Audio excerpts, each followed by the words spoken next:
देखो, influenza basically एक viral infection है। और किसी भी वायरल इन्फेक्शन में उसके प्रोड्रोम्स होते हैं। प्रोड्रोम्स मीन्स इनिशियली कैसे प्रेजेंट होता है। पेशेंट को थोड़ी हरारत होती है, हल्की सी रनिंग नोज, कंजेशन होता है, शरीर टूटने लगता है। इस वाले पर्टिकुलर स्ट्रेन में गले में दर्द भी बहुत होता है। फिर कुछ एविडेंट क्लिनिकल सिम्टम्स होते हैं जिसमें फुल ब्लोन कंजेशन हो गया, हेडेक हो गया, फीवर हो गया, mild to moderate and rarely high grade fever, fibromyalgia हो गया, बॉडी में बहुत ज़्यादा पेन होने लगेगा। तो सबसे पहले तो वाउच फॉर योर सिम्टम्स। किसी भी वायरल इलनेस का जो ट्रीटमेंट होता है वो इनिशियली हमेशा कॉन्स्टिट्यूशनल सिम्टम्स होते हैं, मीन्स उनको ट्रीट करना होता है बेसिकली। इससे कि हर बार एंटीबायोटिक्स वगैरह की ज़रूरत है ऐसा नहीं है। अगर सिम्टम्स माइल्ड है तो आप शुरू करें पैरासीटामोल से। रनिंग नोज है तो आप एंटी हिस्टामिनिक्स वगैरह ले सकते हो। हाँ, अगर उसके संग कुछ मेजर इश्यूज हो रहे हैं जहाँ पे वी नीड एंटीवायरल्स, वो हम शुरू कर सकते हैं।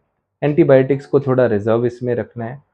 अननेसेसरी एक्सर्ट नहीं करना है आप लोगों को, ठीक है। अगर आप इस चीज़ से ग्रसित हैं, मास्क पहनना शुरू कीजिए क्योंकि ये बहुत इंपॉर्टेंट प्रिकॉशन है। ये एक ड्रॉपलेट इन्फेक्शन होता है। सपोज आपको है, घर में बच्चे हैं, माँ बाप हैं, आप भीड़ में जा रहे हैं, स्कूल गोइंग चिल्ड्रन है, तो हमें मास्क पहनना चाहिए। जितना हो सके अपने आप को आइसोलेट करना चाहिए। Hydration is the key. पानी पीते रहिए। पानी पीने से आपको बहुत बार जो हाइड्रेशन है वो मिलती है। और जो कॉन्स्टिट्यूशनल सिम्टम्स हैं बहुत ज़्यादा, वो आपको हार्म नहीं कर पाते हैं। जो लोग स्वस्थ हैं उनको आइडियली एक फ्लू वैक्सीन लगाना चाहिए। अपने सिम्टम्स को बिगड़ता देखें, अगर सपोज फीवर इज़ अनकंट्रोल्ड, साथ साथ और अपॉर्चुनिस्टिक इन्फेक्शंस हो गए हैं, तो ज़रूरी नहीं है हमेशा घर पे या क्लिनिक बेस्ड ट्रीटमेंट ही कराना है। जो विंडो, क्रूशियल विंडो होती है जहाँ सिम्टम्स खराब हो रहे हैं, तो we have to rush to the hospitals. और वहाँ पे जो भी हमारा इंट्रावेनस ट्रीटमेंट चल रहा है जैसे भी है उसे कराना चाहिए।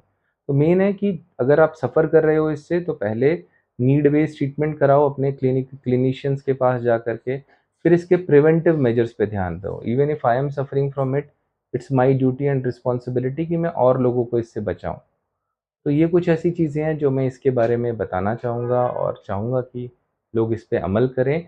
एक और चीज़ है, पैनिक नहीं करना है। ये ठीक हो जाता है।